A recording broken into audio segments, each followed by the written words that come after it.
Thanks you guys for coming. My name is Joe. As I was reflecting on this room, which I love the colors, I thought essentially what we're going to be talking about today is how to ask why over and over and over. So I thought this was quite appropriate, putting us in the kids' place.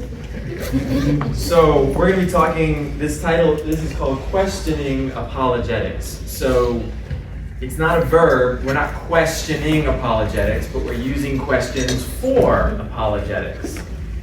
I've subtitled it, An Apologetic Method Aimed Towards Discipleship. So, very briefly, what is apologetics? There's a whole talk on this, so I'm going to be super brief on that. And apologetics is just a really good reason for why we've staked our lives on the gospel. That's it. So when we do apologetics, what we're doing is we're engaging with people and we're discussing why this is reasonable. Okay, so now you could say something like, I'm a follower of Jesus and I have zero reasons for it, but you're not going to change my mind and you should do it too. This is not apologetics. Now maybe that's true. I think it probably would not ever be true why you would have zero reason for it, but even if you did that, we would not consider that apologetics. Apologetics would be a reason. So I believe Brother Wade is preaching on 1 Peter 3 this morning. In 1 Peter 3, it is Peter saying, be prepared to have a reason for the hope that is within you. All right, so we have this hope. So looking at our subtitle here, towards discipleship, we'll get into this a little bit more later, but we'll talk about some of the things that apologetics is and some of the things it isn't. Okay, so apologetics is just a reasonable defense of our worldview, of our lifestyle, of our commitment to follow Jesus. So this is me, Joe Fontenot. Somebody asked me, how do you say your last name? I said, you say everything except for the last T. Fontenot. So I'm working on a PhD in apologetics right now at New Orleans Seminary. I'm from New Orleans. It's where I lived all my life until 39, so until about 35 or something like that. When I moved to East Tennessee, which is where my wife is from. And we've been married about 11 or 12 years now. If she was here, I'd know exactly. And we have 2 kids. And we moved up to where her family's from in East Tennessee. And so I'm on staff there at a church called Tri-City Baptist Church. And I'm the director of GO. That's like sort of an internal lingo. I always have to explain this. GO is like missional lifestyle. So it's everything from evangelism to going on trips. And so that's what I do. So the topics we're going to look at here are, in this session, is when to ask questions. A method that I use, and I use multiple methods and just kind of depends on the context, and we'll talk through that. When to give answers. And then we'll just do a Q&A. All right, let me preface this a little bit. When a lot of people think of apologetics, they kind of go straight to this right here. When to give answers. And that's what Peter says. Be prepared to give a reason. That's an answer. Be prepared. Notice he says be prepared. He doesn't say go out and give the answer. So we're going to discuss when should we give answers. But before we get to that, I think it's even more important to discuss how we get to that. And that's going to be the questions. Okay. Towards the end of this, I'm going to ask for a volunteer. The volunteer is not going to be somebody who I'm going to see how much apologetic knowledge you have or all this kind of stuff. The volunteer is going to help me model this approach. So it almost doesn't matter what you say. So just be thinking about that. If you like to do that sort of thing, that'd be great. To sort of set up that, here are some difficult questions that are sometimes presented to us as Christians or to the Christian faith. Now, if you notice, only of these 6, these are just 6 things that I thought of, only the first 2 have a question mark at the end. I would consider these all questions. So take this last one, for example. The early church left out works like Thomas. Well, what is Thomas? There's this thing called the Gospel of Thomas. It's this book that was discovered that supposedly has stories of Jesus in it. but like some of these other books that didn't make it into the New Testament, it doesn't really show us the picture of Jesus that's in the New Testament. So people would say, well, I think you're sort of cooking the books there. Why didn't you include this one? And that's the question. Why didn't you? Okay? It might come across as an accusation, but it's really an invitation. And this is how we should think about apologetics when we interact with people. So let's start here. When should you ask questions? I would suggest you should always ask questions. Okay? Somebody comes up to you, whether it's an accusatory, you guys are bigots or closed-minded, or you say love and you hate people, what all this stuff that we hear. One of the most disarming things you can do, one of the best things to open up that conversation is to just ask a question. So why would we ask questions? There's a few reasons here. Number one, you avoid answering questions that were not being asked. Okay, sometimes we read into it. You might have heard some statistic that says 92% of all communication is nonverbal, something like that. Like, in other words, like a very small amount comes out of our mouth. The rest of it's body language, like I'm mad, or I'm excited or whatever. I'm not Italian, but I talk with my hands. And so all these kinds of things, right? So a lot of times we're listening to a person, we're thinking like, why are they asking this? Oh, they must, hate Christians, or we're making all these judgments in our head. So I think the very first thing I would suggest we do is we simply avoid answering questions that are not being asked. Okay? This is a benefit. Number two, second benefit, is you're going to put the burden on the other to formulate their question in a smart way. What does this mean? Okay, let's go back for a moment to our questions like this. Let's take this. Religion was just for a superstitious time.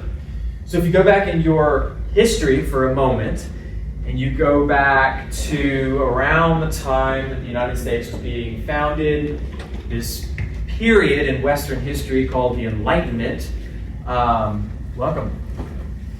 This period in Western history called the Enlightenment, a lot of people started to adopt this idea that religion was just for superstitious people. So the whole idea behind Enlightenment is if you can't see it, touch it, feel it, taste it with your senses, then it can't be shown to be real. I'm being very general here, but this is an idea. Okay, so if we're going to, let's go back to our questions here. If we're going to put the burden on the other to formulate their question in a smart way, one way we might do that, if they say religion is just for superstitious people, is to say, well, what makes a person superstitious? Well, all of a sudden now they can't just throw out buzzwords or something that they've heard. They have to stop and think. So the reason we start with questions is it helps you avoid answering the wrong question. You put the burden on the other to formulate the question in a smart way. And finally, this is important, we'll come back to this a little bit more, you build rapport by not being a know-it-all. So we think we know kind of the disposition of the person we're talking to a lot of times. We think we can read them, or we have an understanding of it, but we don't always. And the fact is, we could very well have the right answers. I would even go so far as to say that we probably do have the right answers. At least our understanding of it. We know this is the truth, and there's no doubt about that. Sometimes, interpretation is a question mark. But the point is, we probably have the right answers. We could respond with the right answers. We could shut down their foolishness or whatever. But the goal here, we'll come back to this later, is not to win. The goal here is not to win the argument, but to win the person. Okay, so briefly, who is familiar offhand with Acts 17? Acts 17, thank you, Bo. Acts 17 is when Paul is on one of his missionary journeys. He's waiting, he's in Athens, so he's in Greece, and he finds himself at this place called the Areopagus. Areopagus is this kind of town hall where people just come and discuss and debate ideas. It's philosophy of the day. So what's something interesting about this is Paul did not go in telling them right away, you guys should become Christians. Instead, what he did was he took a moment to contextualize. He understood where they were coming from, the kinds of things they were used to hearing. He picked up this idea of the unknown God. Now, we know very clearly it's not the unknown God, but he used that idea. He started where they were, and he bridged the gospel to say, hey, let me introduce you to this unknown God. When we start with questions, this is exactly what we're doing. We're starting where they are. We're respecting them as a person. And if you truly believe that God created every single person, whether they've given their lives to him or not, then they have the image of God in them. They're special. There's never going to be another person created like them ever again, and there never has in the past. This is a unique, precious person in God's eyes, and so we should see that person as well. So we're actually giving them a great respect and honoring them and being faithful to God in the process. We're starting with questions. Plus, a bonus, it makes things way easier because you don't really need to know anything. Okay, so before we jump into a little bit more, 3 things apologetics is not for. So we talked a little bit about what apologetics is. Apologetics is our reasonable defense of what we believe. So the first thing apologetics is not for, alluded to this a moment ago, is for winning. All right? If you look at 1 John 4:4, it says, little children, you are from God and have overcome them, for he who is in you is greater than he who is in the world. All right? We are not winning the argument. We are attempting to connect them with God. Second thing, it's not for proving that our side is right or superior or whatever. So the tempting thing here is apologetics can sometimes be a very intellectual, heady kind of thing because there's a lot of facts, there's a lot of logic and argumentation that can be brought into it. And that's fine. You don't have to do apologetics that way, but it tends to lean itself to that. And when you look at this, sometimes if you look at, for example, early church history and our proofs and all of this kind of stuff and the support we have that the Bible that we hold here is the same Bible that they had then. When we look at this, what historians sometimes call this is an embarrassment of riches. We've got so much proof showing us that this is consistent and accurate and right that it's almost too much because it's an embarrassment of riches. So when we get into this, it's tempting to be like, oh, I am so glad you asked me that question because here's all of this. This is not what we want to do. John 3:3 says, Jesus answered him, truly, truly, I say unto you, unless one is born again, he cannot see the kingdom of heaven. No amount of argumentation, logic, all of this kind of stuff, proof. You can't apologetics someone into the kingdom of heaven, right? This is ultimately about our hearts. Do we submit to the king of the world or not? As his ambassadors, we are putting forward a good case for why they should. Finally, it's not about intellectual exercises. Apologetics, again, it can lend itself to this, but we do not use others as objects, right? They are not opportunities for us to get better. These are real people. Proverbs 16:18-19 says, pride goes before destruction, and a haughty spirit before a fall. It is better to be of a lowly spirit with the poor than to divide the spoil with the proud. So ultimately, we want to model that humility. Okay, so this is our groundwork. What is our goal in apologetics? Why even do apologetics? I would say that there are 2 audiences always for apologetics. One audience is going to be people who are followers of Jesus. Maybe you've got a person who when they were young became a believer, and they're getting older, they're growing up, and they're asking questions that they never asked before. They're confronted in their school, thinking about a student-age person. They're confronted in their school or in the media constantly with all these ideas that Christianity is bigoted, Christianity, fill in the blank. So apologetics forms a very helpful tool among each other. It helps us build up our own faith. The second audience is going to be people who are not believers. We should engage the world. 2 Corinthians 5, Paul says that we are to be ambassadors. To me, that is such an important passage that I wrote it on me. Forever and ever, amen. And so, 2 Corinthians 5, we are to go out and be ambassadors. What does an ambassador do? An ambassador is a diplomat. Now, a diplomat is not just somebody who, teeters the line and tries not to get in trouble. A diplomat is someone who takes two just very different beliefs and ideas and countries and says, okay, let's figure out a way that we don't just rip each other apart and go to war. This is essentially the job of a diplomat. This is our job. This is our job in the world. It may not be our home in that way, in that we love the world in this kind of way, but it is certainly something we are called to love in the sense that Jesus did. So what's our goal in apologetics? We want to clear away the mental brush out of the path to make a clear way for the gospel. So every time we do apologetics, we must be thinking about the gospel. This is why the subtitle is called A Path Towards Discipleship. Okay, so we want to clear out the mental brush. Some people have a lot of mental brush in between their path to the gospel. Mental brush, what I mean here, think about like brush as in outside, trees or whatever.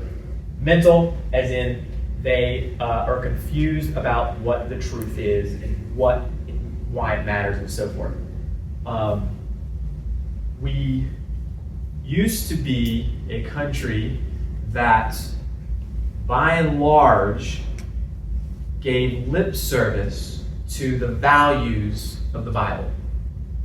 So you think about Leave It to Beaver, this kind of 1950s whatever. We used to be a country that people would go to church more. It was appropriate. It was socially appropriate. We don't live in that country anymore. People don't go to church. They're not really, this is the Bible Belt. I live in the Bible Belt. People are kind of sometimes coming to church when they're curious, but not really, especially since COVID. These things have dropped off massively. So we see a big change. People are not looking to that anymore, and so their reasoning and thinking, they don't have the starting point that they used to have. So if you can test this very easily. You can go pick up any evangelism book from 20 years ago, okay, and look at the methods in there. How do you engage people? How do you do all these kinds of things?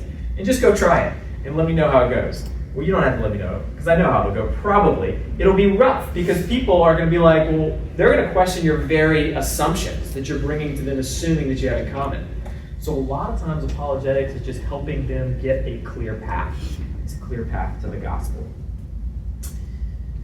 Great Commission, Matthew 28, says, go therefore and make disciples of all nations, baptizing them in the name of the Father, the Son, and the Holy Spirit, teaching them to observe all that I have commanded you. And behold, I'm with you always to the end of the age. This is what we're doing in apologetics. We are teaching them the gospel. Okay, here's the tool. So I laid out 3 things. I said, we're going to talk about when do we ask questions. My answer to that is always ask questions, just like the kid. It works. Wears you down at least. Second thing we're going to do is we're going to look at a tool. This is a tool I use a lot of times. The third thing we're going to do is when do we give answers. Okay, so we'll come to that next. So first of all, tool. This is called the Socratic method, so named after Socrates. This is one of those things that is so deeply embedded in Western thinking, and it has been for 2,500 years, that we often don't realize we're doing it. So You look at this name, Socratic method, that feels a little intimidating. Like every 3-year-old in the world does it. So Plato, who brought us Socrates, he wrote about Socrates, called this the midwife in dialogue. All right, so this gets graphic quickly, so I'll be brief. What does a midwife do? She helps. Okay, that's as far as we need to go. She helps in the birthing process, right? So the Socratic method helps in the dialogue process. So it's a process for asking questions to guide your discussion partner to grow in their understanding. I say discussion partner is kind of vague. This could be a believer. This could be a person who's a total skeptic and hates everything you stand for. They're your discussion partner. The Socratic method is just a tool for guiding them to grow in their understanding. There is some debate, and I will not really take a side in this so much, but there is some debate in when does evangelism become discipleship, or is there an overlap in this kind of thing? And those are great questions. For the purpose of this, I am considering discipleship could potentially start before they become a believer. If one day they will become a believer, these things are playing into it, okay? So we're just making it real simple right there. So here's the tool. Step 1, be clear about the end in your own mind. So if you go back to our questions, say somebody says something like the Bible is not reliable. You hear this a lot. They say, oh yeah, it's full of contradictions, or sometimes it says things that are just patently false. These are the things, right? Okay. So what would an example of being clear about the end in your own mind be? First of all, you might be like, no, it's not. I know it's not. And that's really just arguing. That might be true, but it's probably not helpful. So maybe you might say the end in your own mind might be, okay, this person is questioning this. This is the foundation for everything my worldview is built on. So much so that I want them to have it as a foundation for them. So that's critical. They don't trust it. Okay, so maybe I might say something like, not only is the Bible reliable, but it's the most reliable source we have that deals with the most important things in life. I just made this up. I mean, that's true, but there could be a lot of different answers to this. So if I say, okay, not only do I want them to see that it's reliable, but I want them to see that it's the most reliable source. So in other words, somebody commented on my little India sticker here earlier today, and you go to India and you talk to Hindus, and they have the Bhagavad Gita, and this is a collection of holy scriptures. And what I'm suggesting, it's probably not controversial in this room, is that is not as reliable as this. Now, there might be some truth in it. Sure, there's probably some truth in it, like, don't tell lies and be honest or whatever. Of course. But it's not as reliable as this. And not only is it the most reliable, but it deals with the most important things. So this is not peripheral, right? This is central. This is the epicenter of our lives and our thoughts. So this is where I want to go. So I'm going to start asking questions that help get them there. They've put down this marker and said, I'm right here by asking this question. And I say, okay, based on that question, I want you to get over here. So I'm looking there and I'm looking here. So I say, okay, I'm not going to take you over there, which could be truth. I'm not going to take you over here, which could be truth. I'm going to take you here because that directly corresponds to what you've presented. Then I'm going to start asking questions. Step 2, I'm going to ask questions that expose the areas they seem to be missing. So this could be anything. So they say the Bible's not reliable. I could say, oh, tell me about that. Why do you believe that? I have had to do no research to get to this point. I've had to lift no heavy burdens to get to this point. I've simply said, you do the work. Tell me. Now they're thinking. Or I could say, you say that, well, are other things reliable? Like, how do you know what is reliable at all? How do you measure reliability? All of a sudden, they're like, oh. Yeah. Now, some people are going to push back, right? They're going to push back, and they're just going to give you an answer. It's like you didn't really think about this. You're just jumping around to different things. There's a kind of wisdom that goes with this approach. Jesus says, do not throw your pearls before swine. How do you know when you're wasting your time? They're not willing to do the hard work and engage, and they probably don't really care about the truth. It's okay when you sense that you're at that point, just kind of politely and kindly back off and move away. They're not searching for the truth. You'll be there when they are. The third step is to be charitable. This sounds like, oh man, he needed 3 steps. But this is actually very important. I would say this is probably as important, at least as important as the rest. This goes back to something I said earlier, that we're seeking to win them. Not win the argument, we're seeking to win them. Just as God loved the whole world, right? John 3:16, so do we. So we want to be charitable. What that means is we want to understand where they're coming from. Why would they ask that question? I wouldn't ask that question. Why would they ask that question? Are they just trying to be a troublemaker? Maybe, but maybe don't start there. Maybe assume that they just grew up in a place that there was no emphasis on God, and they don't know these things. All they've heard is rhetoric from their own side, and they're just repeating questions that they've never been challenged. Maybe they're truly searching, and they're like, man, this is a barrier for me. They're not going to say that, but they're like, this is a barrier for me, and if you can't answer this, I'm not going to talk to you. Who knows? But if you are charitable with them, you'll get a whole lot further. So, caveat. This will only work with 2 things. Number 1, if your partner, dialogue partner, is honest enough to follow the truth, wherever it may be. So, we model this by being charitable. So if they come up with a good point, a good counterpoint, you're like, in my head, I'm like, well, I know that's not going to defeat my belief in God and all that kind of stuff, but I don't know, that sounds like a really good counterpoint. I don't know what to say about that. Then you can be like, I don't know what to say about that. You can be like, that's a really good point. I'd be happy to look that up and talk to some people and keep talking with you and let you know what I find. And you can look it up and see if it holds water. And now, all of a sudden, you're a team working together, right? They have to be honest with you, just like you have to be honest with them. Second warning is you're actually leading them to truth. So this sounds a little obvious, but what I mean by this is, if you think about the first step in the method, the first step is know where you're going to take them.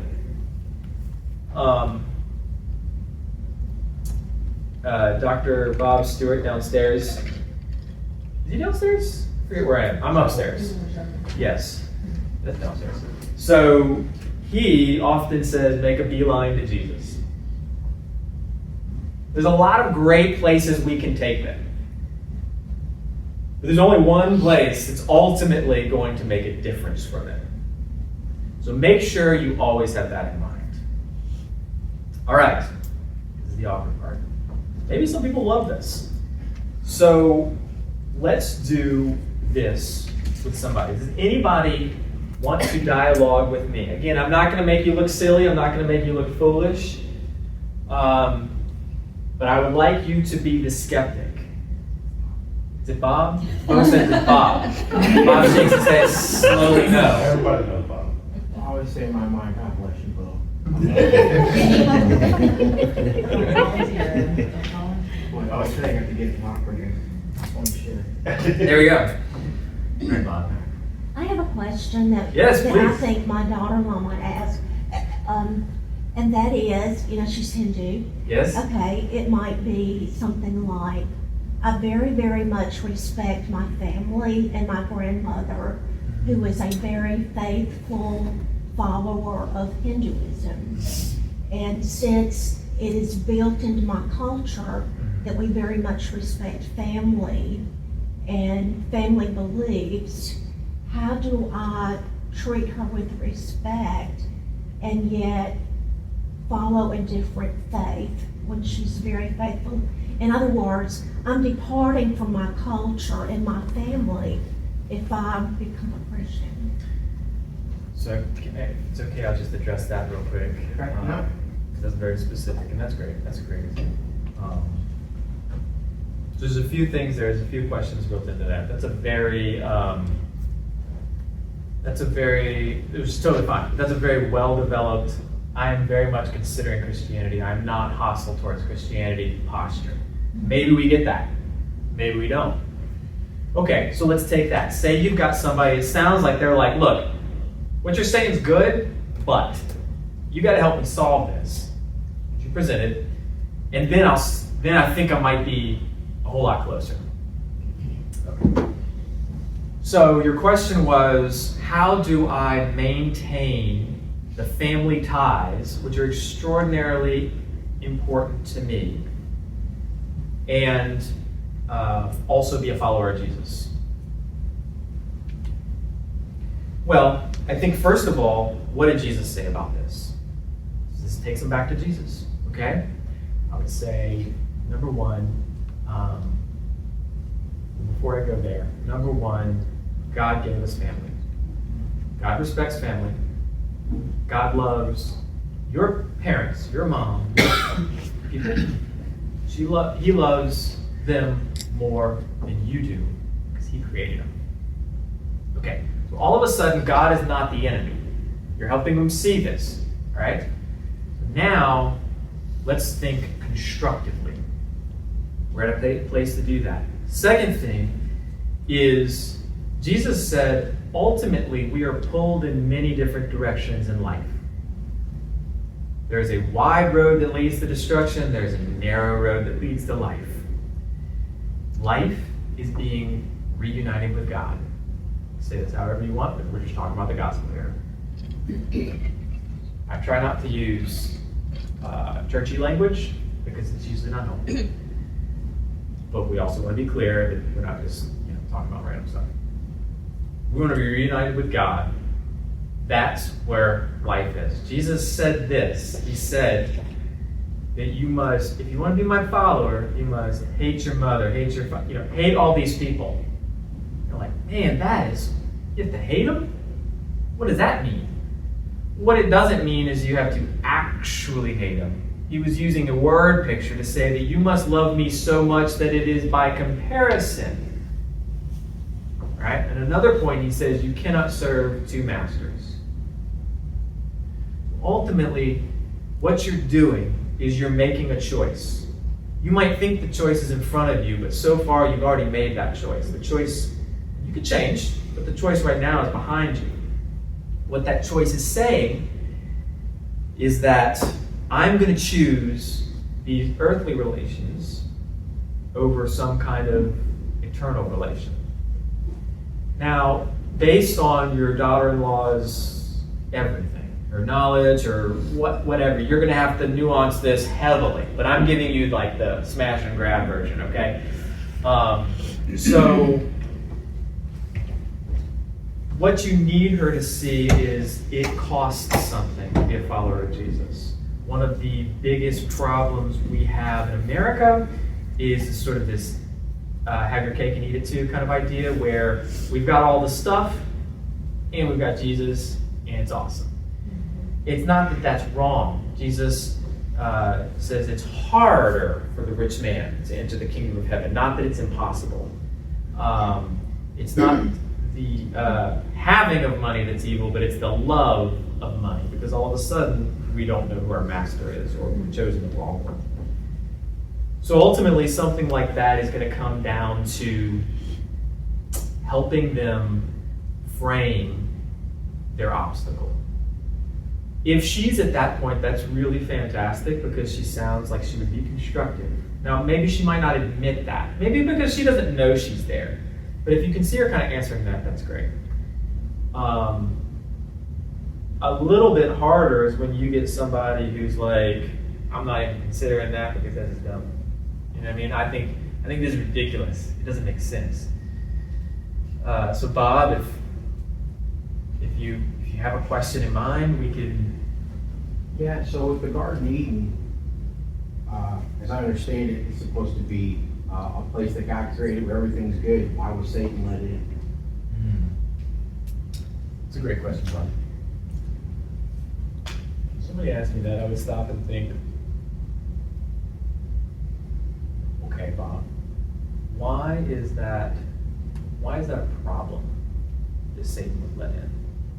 Because the way people talk about God and everything being good, Satan wasn't.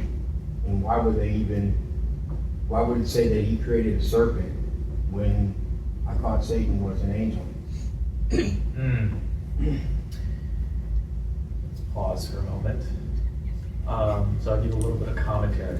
So these are great questions. All right. Thank you. Can you repeat his actual question? Yes. You want me to say? Yes, I please. asked him if the Garden of Eden was created by God, everything in the garden is good, why was Satan let in? Gotcha. And did you hear the second one? The second one was, well, if Satan was let in, why was he called the serpent if he was an angel? Gotcha. I'll repeat these for this because I just realized maybe this little guy isn't hearing all that too. So in the beginning, God created Eden. I'm repeating it for this. God created Garden of Eden, and it was all good. Why did he let Satan in? Right? And then and I said, well, why was it bad that he did? And you brought a follow-up question. You said, well, supposedly he was an angel, but then he's a serpent. Right. What's going on here? Right. Okay, commentary. What Bob is bringing out is two inconsistencies, right? So he's saying, this is an inconsistent book. Doesn't make sense. Your story is so amateur. Okay. So I think a couple things here. I can go into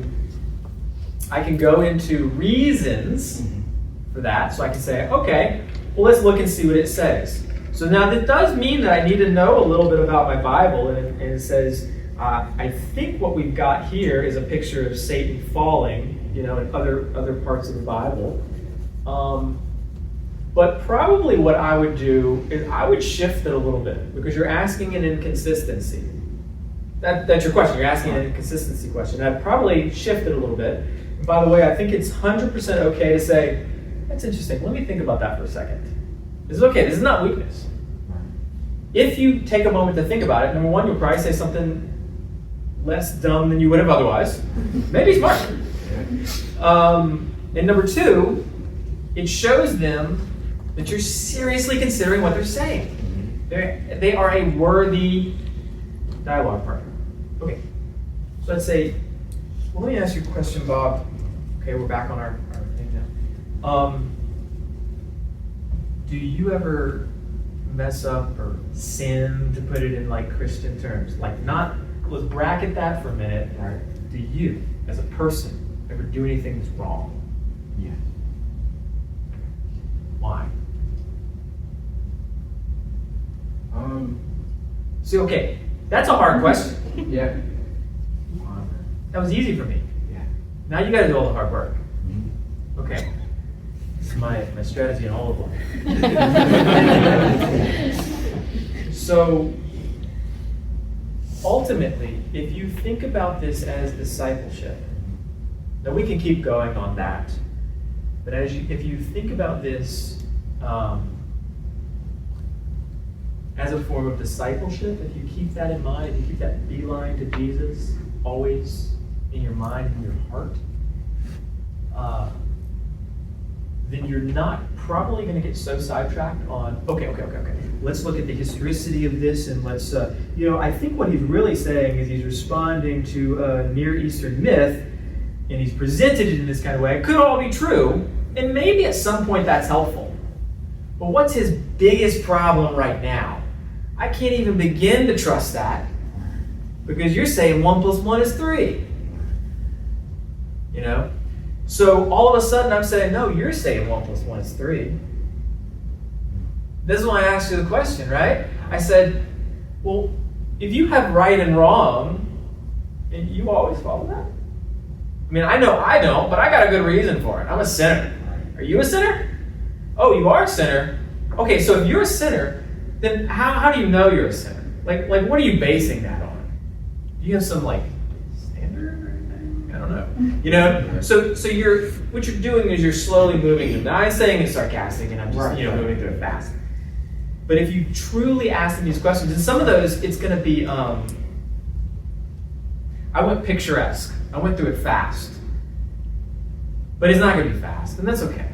Because you want them to see that you're honestly wrestling with this, and that's true. You're thinking through this with them. But if every other question, every third question, every 10th question is that mile marker,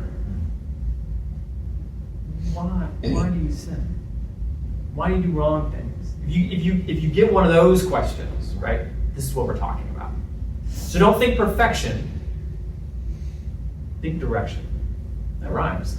Don't think perfection, think direction. Okay, so last thing, we're finishing up here. When should you give answers? Apologetics guys, girls, always like to give the answers. So when should you give the answers, especially when you have them? Well, this might be a little bit controversial to some, but I think it's the best answer. It's my presentation, so you know, say it. When asked. I think you give the answers when asked.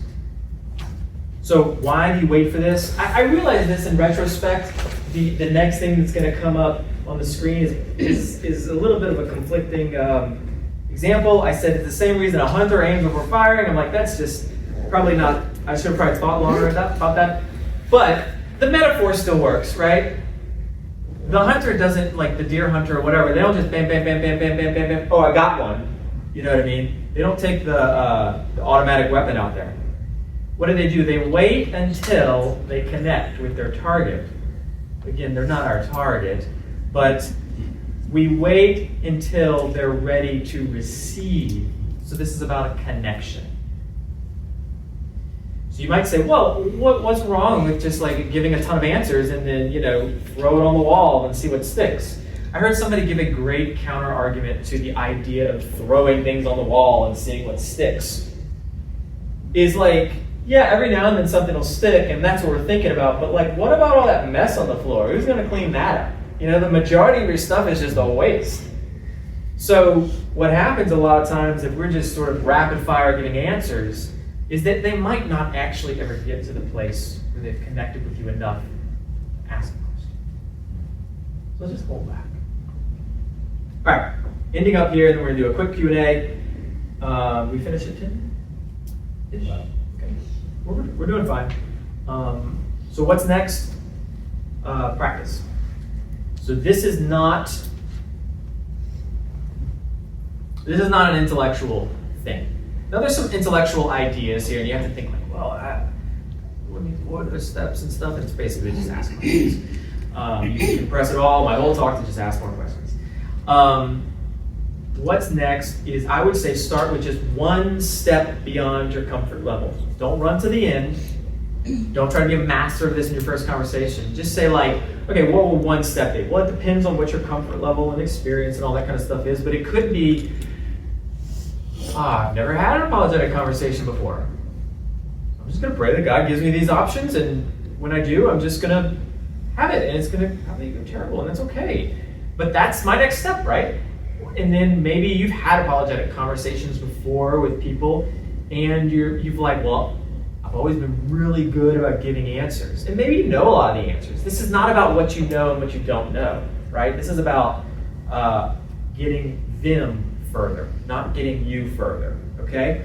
So maybe you're going to be like, I'm going to hold back some of those questions, and I'm just going to ask one of these why questions. I don't know what your next step is, but I would just say think in terms of that in practice.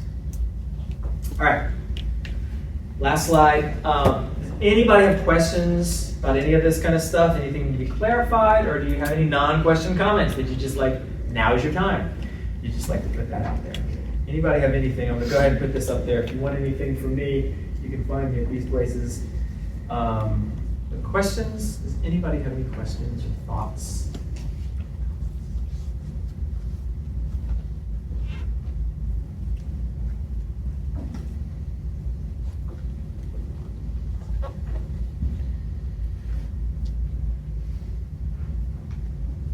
see, in our digital age, most of the time when we see apologetics, good or bad, it's like they're real or YouTube short. And it's just like in your face, confrontational.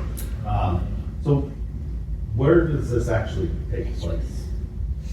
I hope everywhere.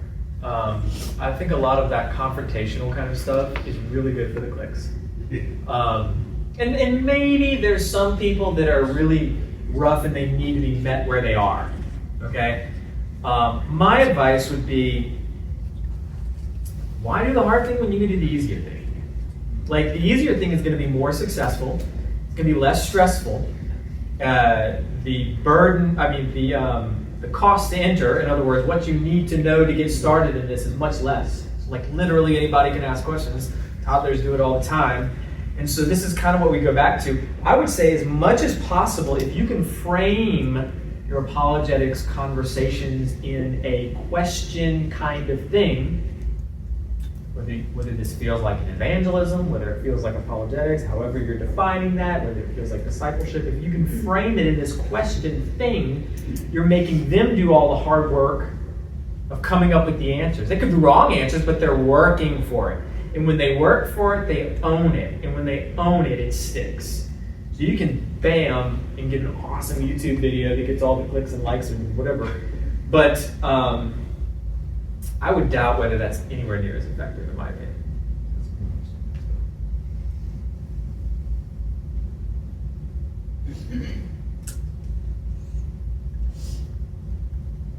Okay. Well, this is me. If you need me, and Bo has all this too. You can get me. If you need anything from me, that's it. Thank you guys. Thank you. All right. Come ask him all the questions you didn't want to ask him first. Yes.